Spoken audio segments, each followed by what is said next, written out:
Assalamualaikum warahmatullahi wabarakatuh. Alhamdulillahirrahmanirrahim. Wabihi nasta'in wa ala umuri dunya waddin. Wassalatu wassalamu ala asyrofil anbiya'i wal mursalin sayyidina wa maulana Muhammadin wa ala alihi washabihi ajmain, amma ba'du. Yang terhormat kepada Abi Hanif Darul Nida selaku pengasuh dan direktur Pondok Pesantren Sobat Kamil Al-Banifida. Yang terhormat kepada Dewan Guru Musafid dan Muslimin selaku kepala madrasah MA dan MTS Al-Banifida.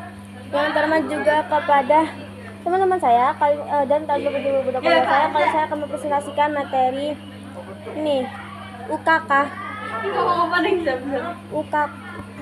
PAT tentang IPS nasionalisme jati diri bangsa. Nah, yang pertama itu ada pengaruh samudra, kehidupan masyarakat dan perubahan masyarakat. Nah, pengaruh samudra itu ada dua samudra yang membuatnya berada di jalur perdagangan. Nah, internasional dan penjelasan samudra yang ramai. Data geografis Indonesia yang strategis di antara dua benua.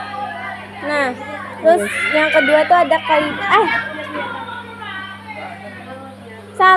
dua samudra yang membuatnya berada di jalur perdagangan. Letak geografis Indonesia yang strategis di antara dua benua dan internasional dan penjelasan samudra yang ramai. Nah, terus yang kedua ada kehidupan masyarakat. Saat era kolonialisme dan imperialisme terjadi perubahan dalam kehidupan masyarakat Indonesia seperti budaya, sosial, ekonomi, dan politik. Nah, dengan perubahan masyarakat ada penjajahan bangsa yang berat memang buruk, namun ternyata pendudukan Jepang itu semuanya malah makin memburuk baik ekonomi, sosial, politik, dan budaya. Terus yang kedua itu ada tentang perkembangan proses pelaksanaan. Ya, perkembangan dan proses pelaksanaan.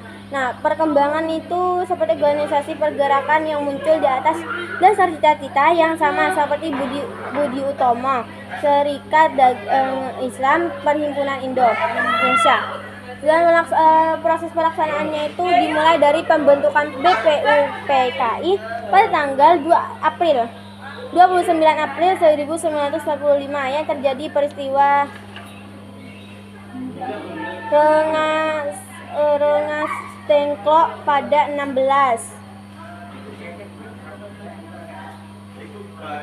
Agustus yang membaca teks proklamasi pada 17 Agustus serta pengerahan UUD Undang-Undang Dasar pada 18 Agustus 1945.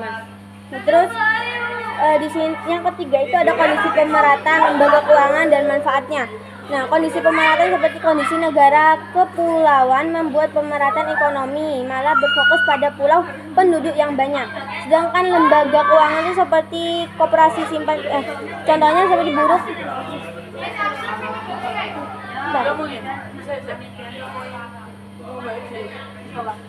Perkreditan rakyat, bank wakaf, mikro, koperasi simpan pinjam, dan lain-lain. Terus yang ketiga ada manfaatnya. Manfaatnya itu seperti penyalur dana, pengalihan aset keuntungan, penyediaan uang tunai, dan yang terakhir mempermudah transaksi dan lain-lain. Terus yang terakhir ada tentang alasan sosial, dampak sosial, dan integrasi sosial. Nah, alasan sosial itu seperti perbedaan ras, perbedaan agama, perbedaan pendapat dan perasaan, perbedaan budaya, pola pikir, dan tata krama. Terus yang dampak sosial itu seperti kehilangan nyawa, perpecahan, lumpuhnya roda ekonomi, dan kerusakan harta benda. Sedangkan integrasi sosial itu seperti penanaman nilai dan norma yang konsisten. Terus yang kedua penjalin kerjasama. Terus yang ketiga saling menghargai perbedaan, dan yang keempat gotong royong.